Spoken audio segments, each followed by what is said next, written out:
9 da manhã de 21 de maio de 2016. É sábado, mas em Lisboa, Luís Neves, diretor da Unidade de Contra-Terrorismo, e Manuela Santos, coordenadora de investigação criminal daquela unidade, estão a trabalhar. Estão em suspenso desde a véspera, a acompanhar a operação que está a decorrer a mais de 2.500 quilómetros de distância. Há mais de 12 horas que os inspectores à porta do hotel não têm contacto visual com Frederico Carvalhão Gil, desde que entrou no quarto na noite anterior. Em Roma já são 10 da manhã. É nesse momento que o telemóvel de Luís Neves toca. São más notícias. Houve ali um período de manhã em que pensávamos que tínhamos perdido o alvo. Também é giro e policiar, perdemos. Portanto, perder é que está fora de controle. Ou porque ele saiu por outra porta, ou porque saiu disfarçado, ou porque saiu e não foi visto. Pode acontecer. Portanto, tivemos ali um período de manhã muito preocupados, furiosa e seriamente preocupados. Ou seja, o hotel tinha 2 entradas, não é? E não havia noção de que havia a outra porta também. À porta do hotel Contiglia, a incerteza arrasta-se por alguns minutos. Um dos inspetores italianos que estão a colaborar com a PJ em Roma avança para o interior do hotel.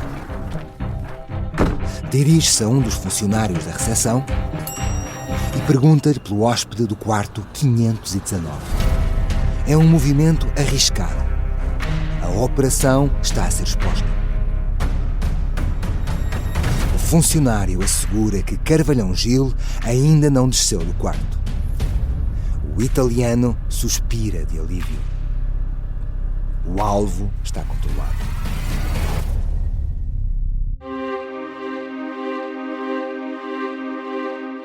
São 10h20. Quando Carvalhão Gil sai finalmente do hotel. A mensagem é recebida através do sistema de rádio da equipa de vigilância. O homem está na rua. O espião está com uma camisa aos quadrados, em tons de vermelho, azul e verde, e com umas calças claras.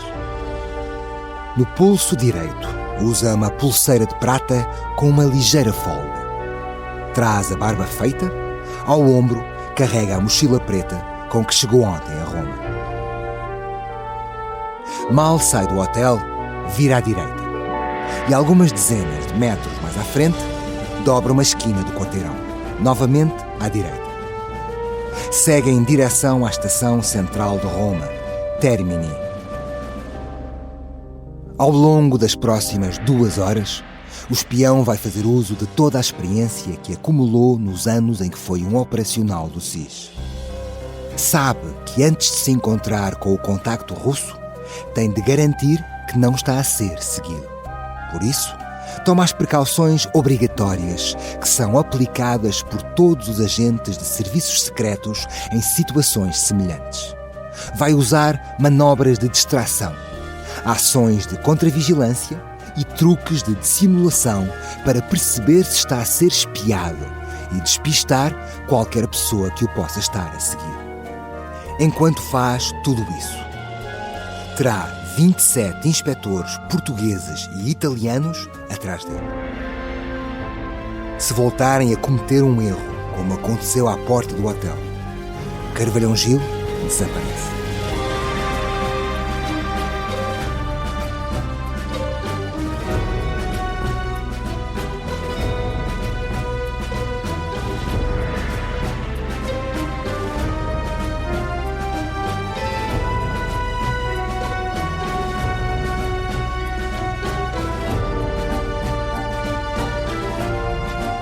A Vida Dupla do Espião Traidor é uma série para ouvir em 6 episódios que faz parte dos Podcast Plus do Observador. É narrada por mim, Ivo Canelas, com banda sonora original de Bruno Pernadas. Episódio 4. Perseguição em Roma.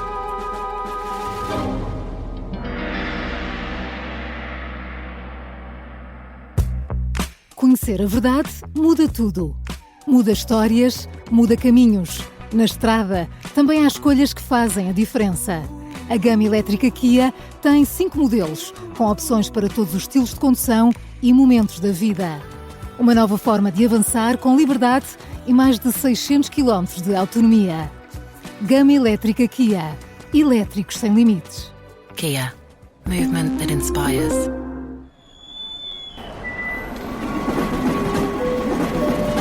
Carvalhão Gil entra na agitada estação de Termini. É fim de semana. Há centenas de pessoas por ali. Umas acabam de chegar a Roma, outras correm para não perder os comboios que estão prestes a sair. As equipas de inspectores portugueses e italianos vão seguindo o espião a uma distância de segurança. Há uma regra de que não se pode esquecer. É tão importante não perder o alvo de vista como garantir que eles próprios não são detectados.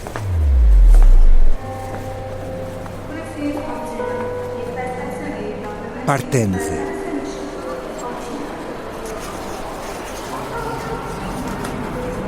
Por baixo do indicador das partidas, os enormes placares da estação mostram os vários destinos dos comboios para as próximas horas.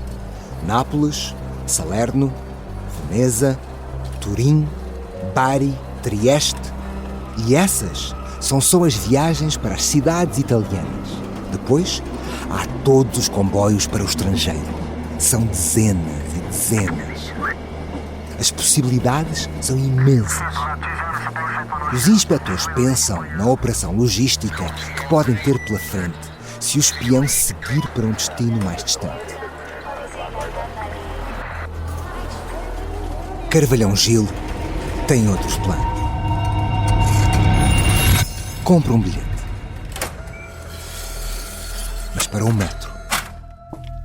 Segue para a linha B, que termina na estação de Laurentina.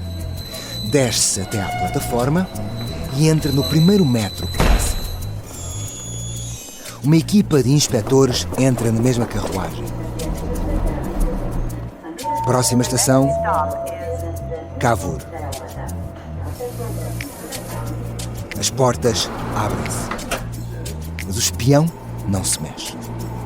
Acontece o mesmo na paragem do Coliseu e na do Circo Máximo. Pirâmide, na zona de Trastevere, é a estação seguinte. O espião finalmente sabe, mas ainda não chegou ao destino. Sobe até à rua e continua a pé. A partir daqui, vai ser mais difícil manter a vigilância. Pedro Prato, um dos 3 inspectores da PJ em Roma, está numa das várias equipas que seguem o alvo.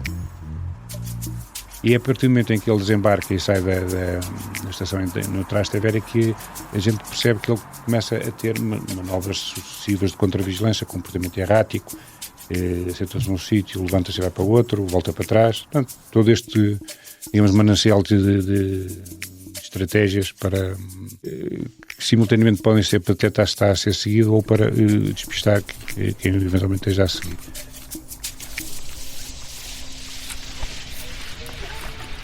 Primeiro o alvo caminha em direção a norte, pela Via Ostiense. A umas dezenas de metros, já consegue ver as 2 torres cilíndricas e o contorno das muralhas da Porta de São Paulo, um edifício com 1700 anos. Dali partem 8 grandes avenidas e ruas principais em todas as direções da cidade. O espião continua para noroeste, rumo ao centro de Roma. Desta vez pela Via Marmorata. Depois, a direção muda. Em vez de continuar para norte e aproximar-se do centro da cidade, vira à esquerda, passa por várias ruas secundárias e acaba por atravessar o rio Tibre, pela ponte Testaccio. Chega ao quarteirão portuense e segue em frente, até à avenida de Trastevere. 2 inspetores seguem de perto o espião. Os outros mantêm-se à distância, na reserva, protegidos.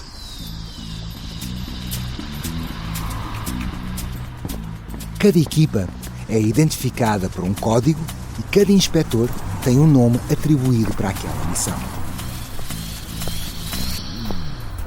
Enquanto uma equipa faz a vigilância, há sempre outra dupla pronta para a substituir no percurso seguinte. O momento da troca é normalmente decidido por quem vai à frente. A seguir de perto, Carvalhão Gil.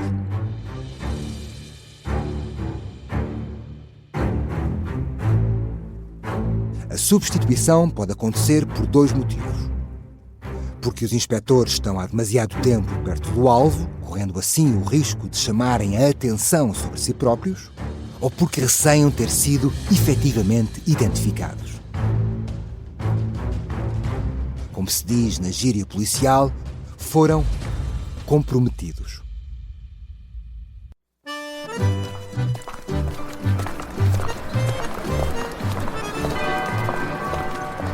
Carvalhão Gil já percorreu quase 2 quilómetros a pé. Está novamente a caminhar em direção ao centro de Roma. São 11h30 quando alcança a praça de Sidney Sonnino, a 2 passos do rio Tibre. Senta-se na esplanada de um bar. Está sozinho. Ainda não foi detectado qualquer contacto suspeito. Noutra altura, o espião teria puxado de um cigarro e tê-lo-ia fumado ali mesmo. Mas agora não. Há quase 10 anos que não fuma. Largou o tabaco quando perdeu o pai. E depois de ele próprio ter sido diagnosticado com problemas cardíacos.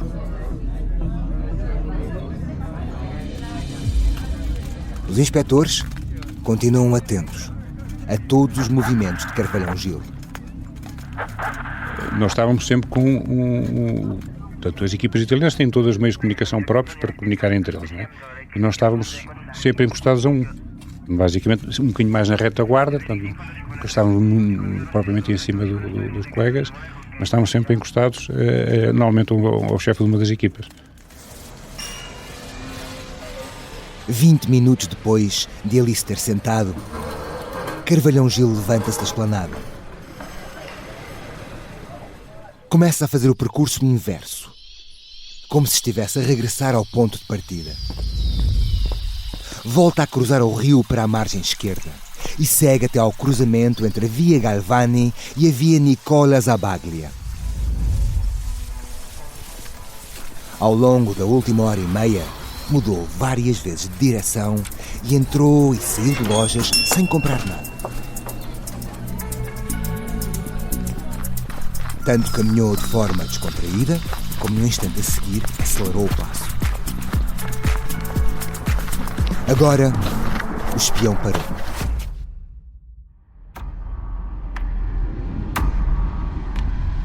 Está em frente à montra de uma loja de rua. Aparentemente, está a olhar para os produtos que ali estão expostos. Mas os inspetores fazem uma leitura bem diferente. Carvalhão Gil não tem o mínimo interesse pelo que está no interior da loja. O foco do espião está na vitrine que tem à frente e que está a usar como um espelho para verificar cada reflexo e analisar os movimentos nas costas dele. Quer ter a certeza de que ninguém o seguiu. Mas as equipas de vigilância também sabem o que estão a fazer. E ao que tudo indica, não foram detectadas porque, passados uns minutos, Carvalhão Gil volta a arrancar.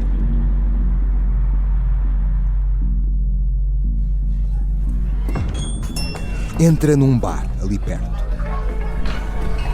e permanece lá dentro até cerca do 12:15, sempre sozinho. Depois, volta a sair e retoma a caminhada. Até aqui, correu tudo bem. Mas os inspetores estão prestes a enfrentar o maior desafio desta operação de vigilância.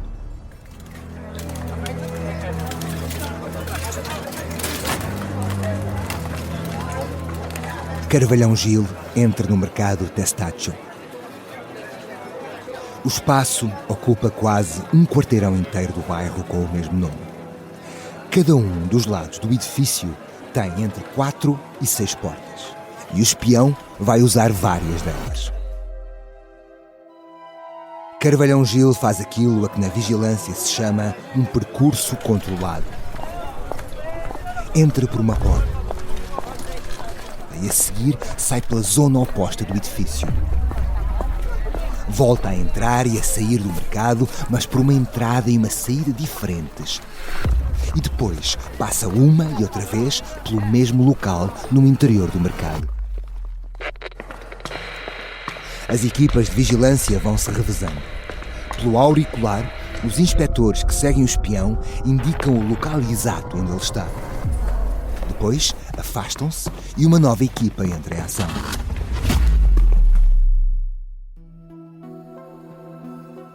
As manobras duram há vários minutos. É cada vez mais difícil manter uma vigilância eficaz. Tanto que, para reduzir o risco de serem detectados, há inspetores italianos a mudar de roupa antes de voltarem ao terreno. A tensão prolonga-se por cerca de 20 minutos, até que, finalmente, Carvalhão Gil sai do mercado de vez.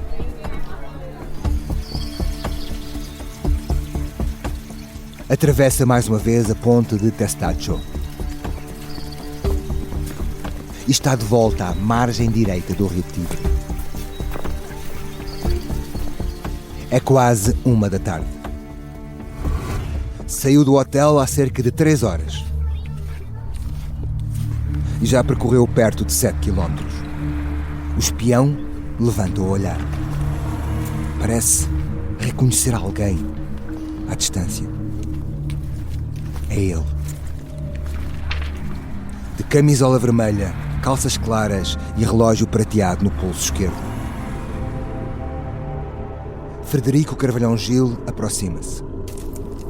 Aquele homem está ali precisamente para se encontrar com o espião português.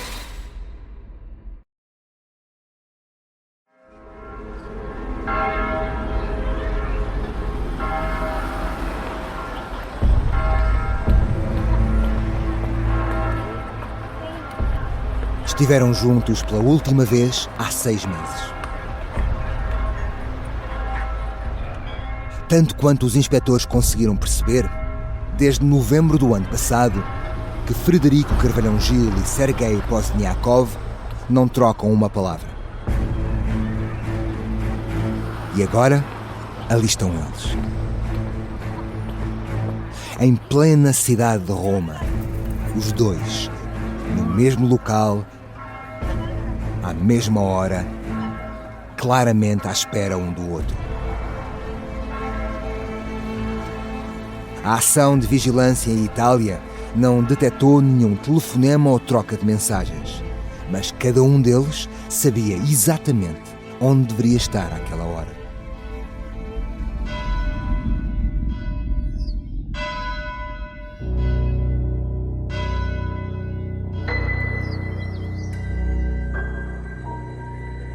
Este modus operandi está claramente explicado nos manuais de espionagem.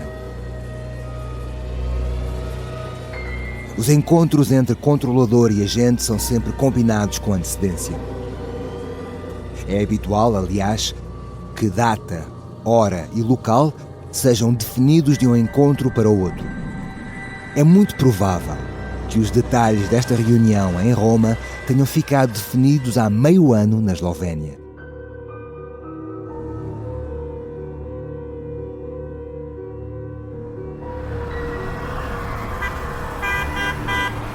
Pozniakov está de pé no passeio do lado esquerdo, em plena via Carlo Porta.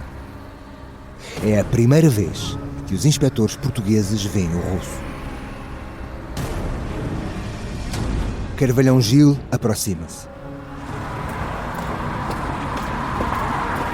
Os dois trocam um breve cumprimento. A uns 30 metros de distância, os inspectores italianos e portugueses notam uma certa cumplicidade. Nada de muito efusivo. É uma saudação contida. Uma mão no ombro, palavras breves, e os dois começam a caminhar em direção à via de Trastevere.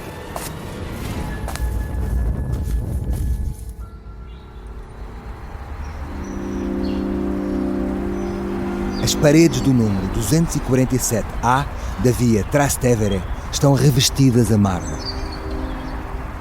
Mas a cor original da pedra mal se vê por baixo dos grafite pintados com spray. Frederico e Sergei entram. O espaço é apertado. Há um balcão logo à direita e uma vitrine com uma dúzia de sabores diferentes de gelado italiano. Em frente à porta há outro balcão e as mesas ficam à esquerda. Os dois espiões sentam-se na primeira mesa, logo a seguir à porta de entrada. Estão frente a frente, com o russo virado para o exterior. Sergei Pozniakov tem vista direta para a rua. Pedem 2 cervejas, uma Nastro Azzurro para cada um. Em cima da mesa também estão 3 taças com aperitivos. Carvalhão Gil coloca a mochila preta sobre a cadeira à esquerda. O russo desaperta a bolsa cinzenta que trazia a tiracolo e coloca-a sobre a cadeira à direita.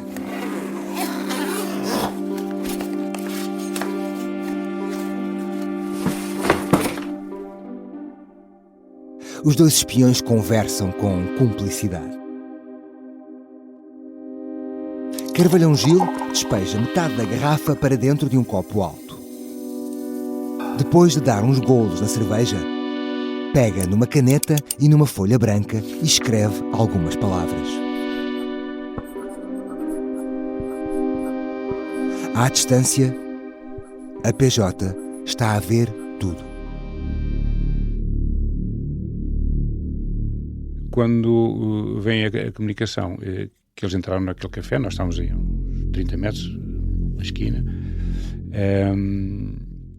e pronto, estavam-nos a relatar mas o que é que eles estavam a fazer. Estão a conversar, ele está a escrever, e tinham visão para o sítio onde eles estavam sentados, estavam mesmo ali junto à entrada numa mesa, mas houve colegas que entraram mesmo lá dentro, relataram que eles de facto já estão a trocar papéis, estão a escrever, estão a conversar. Quando acaba de escrever, Carvalhão Gil empurra a folha até ao lado oposto da mesa. Sergei Pozniakov lê com atenção os apontamentos do espião português e rapidamente guarda a folha numa pasta azul. Depois, põe a pasta dentro da bolsa que pousou em cima da cadeira e continua a conversar. O que estaria escrito naquela folha para que o espião russo aguardasse imediatamente? Que relevância teriam aqueles apontamentos para que Pozniakov decidisse guardá-los em vez de deixar a folha em cima da mesa? No papel há apenas uma dúzia de linhas, escritas à mão por Carvalhão Gil. Mas por agora, sem forma de saber o que está naquela folha, os inspectores têm de limitar-se a observar o que está a acontecer. Há novas movimentações no interior do café Number One. O espião russo volta a pegar na bolsa onde guardou a misteriosa folha e retira um pequeno envelope branco. Estica o braço na direção de Carvalhão Gil e o espião português recebe o envelope.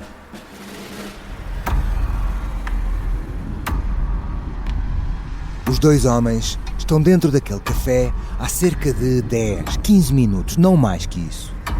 As autoridades acham que têm o homem certo, mas, ainda assim, precisam de confirmar, para lá de qualquer dúvida, que quem está sentado à frente a Carvalhão Gil é mesmo o espião russo Sergei Pozniakov.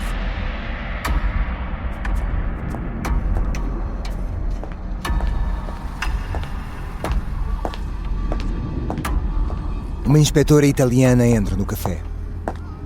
Leva um telemóvel na mão que usa para filmar o português e o russo. São apenas 10 segundos de vídeo, não mais.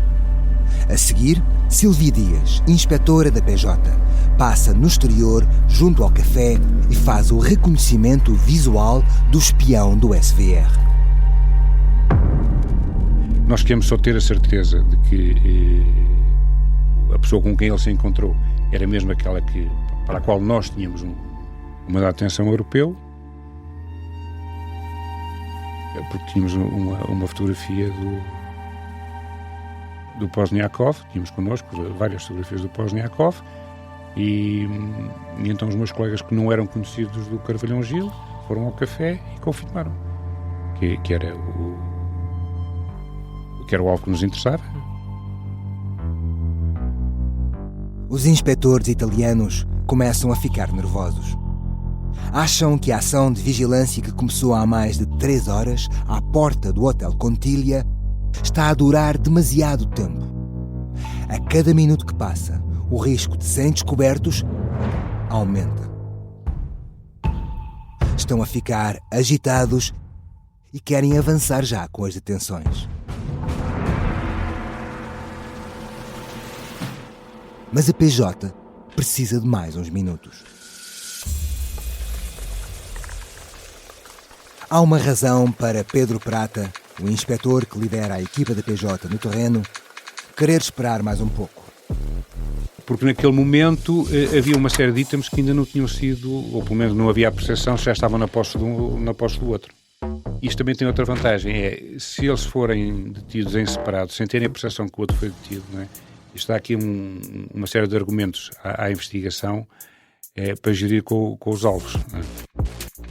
Mas os italianos insistem. É mesmo preciso avançar agora. E o português acaba por ceder. Pega no telemóvel, liga para Lisboa e dá a indicação. Os mandados de detenção podem entrar no sistema. Simplesmente, aquilo já estava muito em brasa. Eu senti que da parte dos colegas italianos que já me tinham transmitido que estava a ficar difícil, porque já tinham aparecido muitas vezes à frente do Carvalhão Gil e que isto podia correr mal e por causa dele está. E então disse, pronto, façam João. As equipas avançam. Em segundos, quase 2 dezenas de inspetores entram no café e dão ordem de prisão a Frederico Carvalhão Gil e a Sergei Nikolaevich Pozniakov.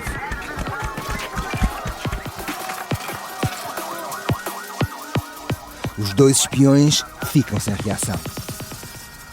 Nitidamente ele estava um bocado perdido, não tinha a percepção do que estava a acontecer, de quanto é que, digamos, aqueles que o prenderam sabiam.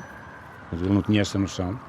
Nós tínhamos alguma preocupação, que aliás partilhamos com os colegas italianos, digamos, mesmo na abordagem, de ser uma coisa calma, contrariamente àquela imagem que a gente tem das abordagens à italiana, mas porque ele tinha e tem problemas de saúde e compromissos para o coração e para falar, tivemos algum cuidado na forma como lidámos com ele, e a coisa foi pacífica. Os portugueses não participam nesta detenção. Pedro Prata, Pedro Camarinha e Silvia Dias mantêm-se à distância fora do café. Deixam as autoridades italianas fazer o trabalho delas.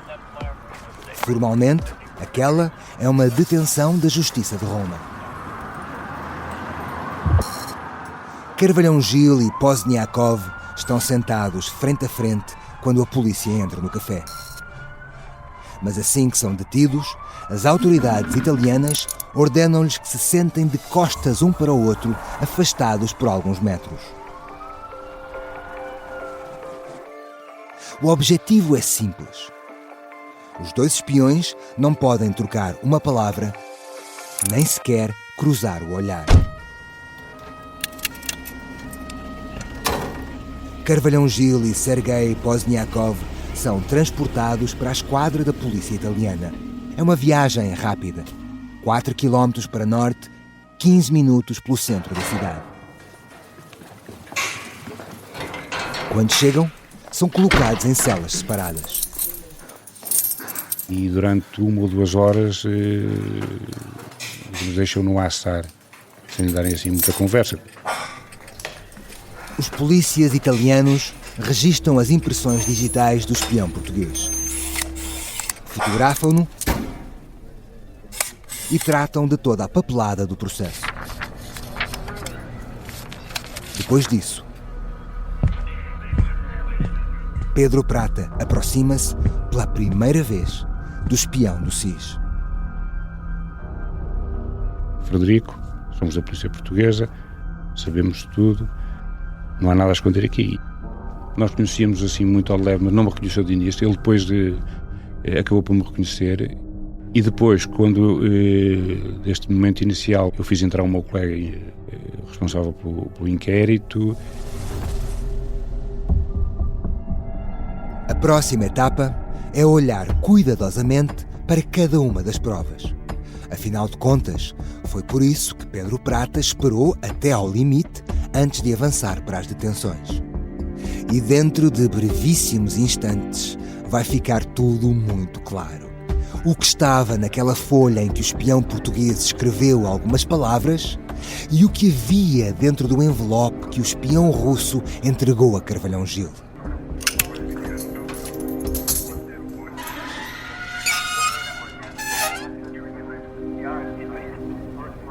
Passaram 4 horas desde a detenção. E os inspetores estão a revistar tudo o que os espiões tinham com eles no momento em que foram detidos. Primeiro, a mochila preta de Frederico Carvalhão Gil. Um dos 4 inspetores italianos que participam na revista abre o fecho da mochila.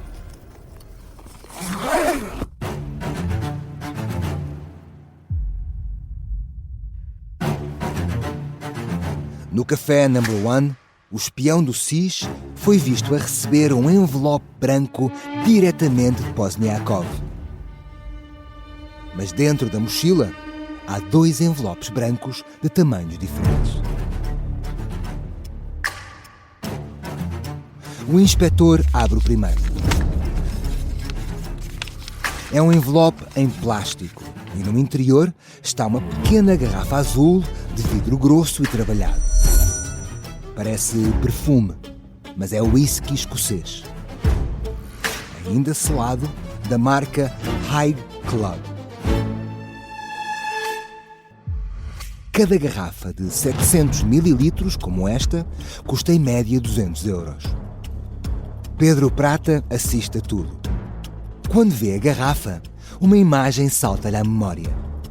Esta garrafa é exatamente igual a uma outra de que o espião português se esqueceu há 6 meses, no último encontro que teve com Pozniakov. Na altura, o inspetor percebeu, quando leu os e-mails de Carvalhão Gil, que o espião português chegou a escrever para o gerente do hotel em Trieste. Nesse e-mail, descrevia a garrafa que tinha deixado no quarto e pedia que a enviassem pelo correio. A seguir, o inspetor italiano pega no segundo envelope. É um envelope típico de carta. Lá dentro, envolvido numa folha A4 branca, descobre um molho considerável de notas. São contadas uma a uma. Ao todo, estão ali 100 notas. 100 notas de 100 euros cada. São 10.000 euros em dinheiro vivo. O envelope ainda estava fechado. O que significa que o português nem sequer contou o dinheiro quando o recebeu da mão de Pozniakov.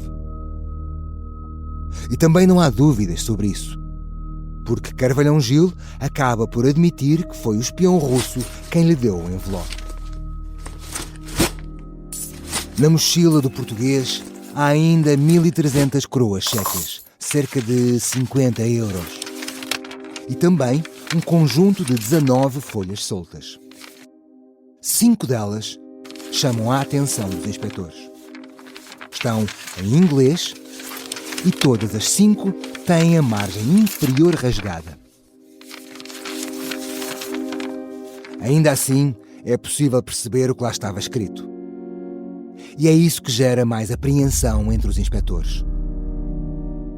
São documentos NATO, muito possivelmente documentos classificados. É informação secreta. E não devia estar ali.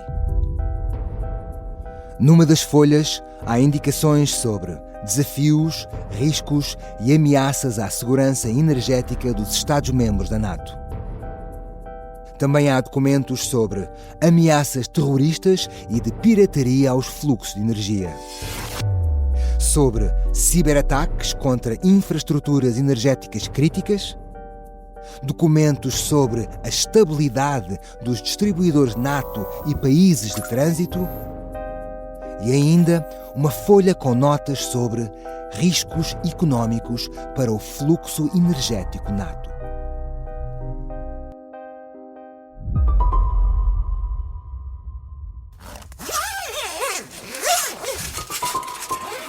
Já passa da meia-noite, quando Sergei Pozniakov é revistado na esquadra. Tal como Carvalhão Gil, o russo dispensa a presença de um advogado oficioso.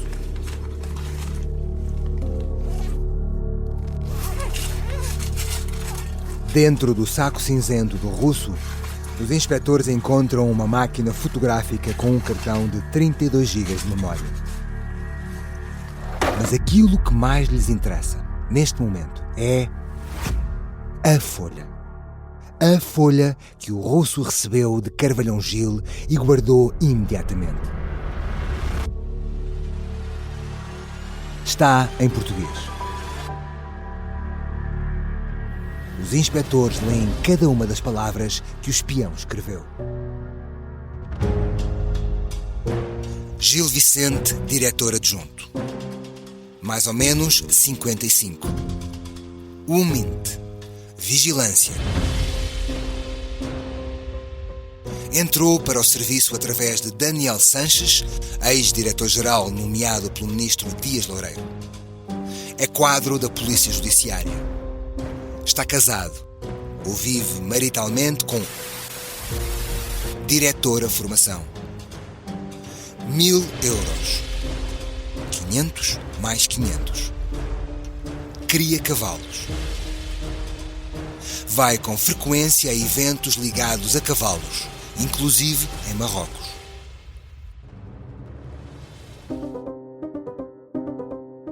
São dados sobre o diretor adjunto do SIS, Gil Vicente. Nome, referências ao percurso que fez nas secretas e ao homem que o levou para os serviços.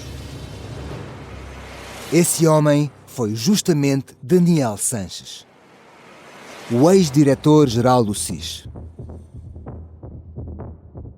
E este afirma que, a avaliar pela informação apreendida, Carvalhão Gil poderia estar a ser testado pelo espião russo.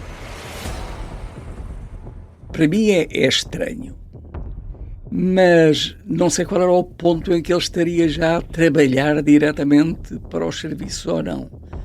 Porque o SVR, como qualquer serviço muito bem estabelecido, antes de criar laços com alguém, primeiro experimentam a ver se a fonte é fidedigna ou não.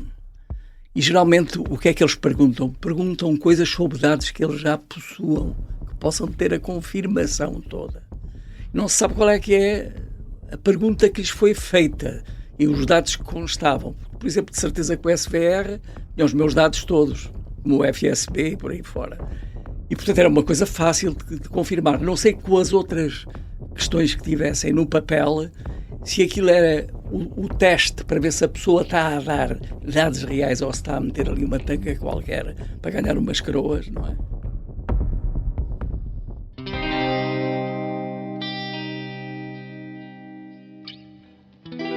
A revista ao espião russo ainda não terminou. Além da folha com referências ao diretor adjunto do SIS, dentro de uma pasta azul, há ainda 2 pedaços de folhas A4, 2 post-its com breves indicações e mais 3 folhas A4 com apontamentos feitos à mão. É para essas folhas que os inspectores agora olham. Numa delas, o espião português escreveu: "Declaro que recebi 10.000 euros. 21 de maio de 2016. Por baixo dessa frase, Frederico Carvalhão Gil deixou uma assinatura. Mas usou o nome Francisco.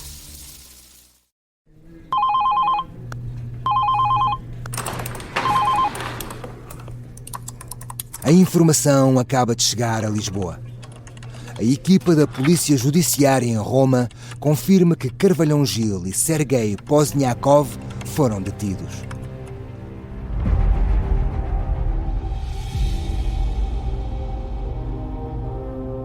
A 2.000 quilómetros, na sede da Gomes Freire, também há inspectores preparados para entrar em ação.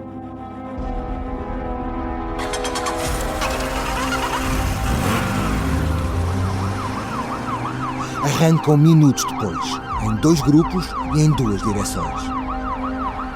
Vão fazer buscas às casas que Frederico Carvalhão Gil tem em nome dele. Uma em Lisboa, outra no Cacém.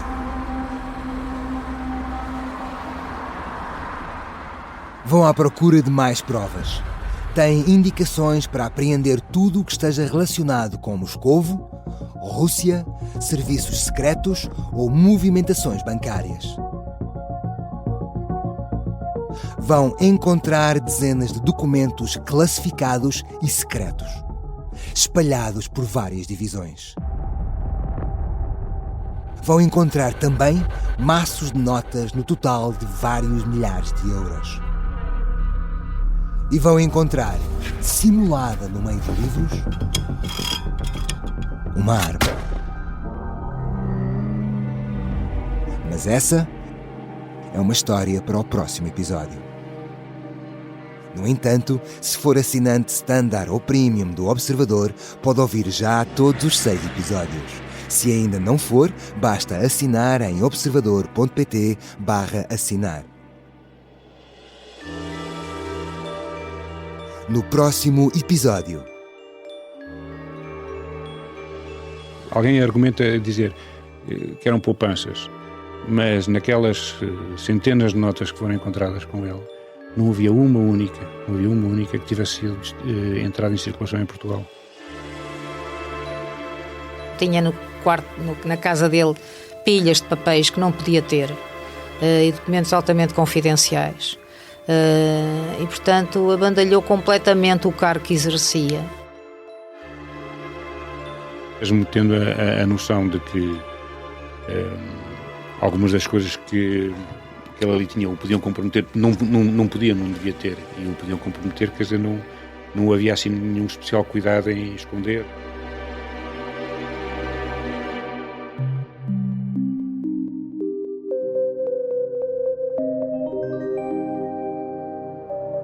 A Vida Dupla do Espião Traidor é uma série para ouvir em 6 episódios, que faz parte dos Podcast Plus do Observador. É narrada por mim, Ivo Canelas, e tem banda sonora original de Bruno Pernadas. O guião e as entrevistas são de Pedro Rainho. A sonoplastia é de Mariana Sousa Aguiar. O design gráfico é de Miguel Farazo Cabral. A edição é de João Santos Duarte e Tânia Pereirinha. A coordenação é de Miguel Pinheiro, Filomena Martins, Pedro Jorge Castro, Ricardo Conceição e Sara Antunes de Oliveira. Podcast Plus do Observador. É mais do que um podcast. Os Podcast Plus do Observador têm o apoio da Kia.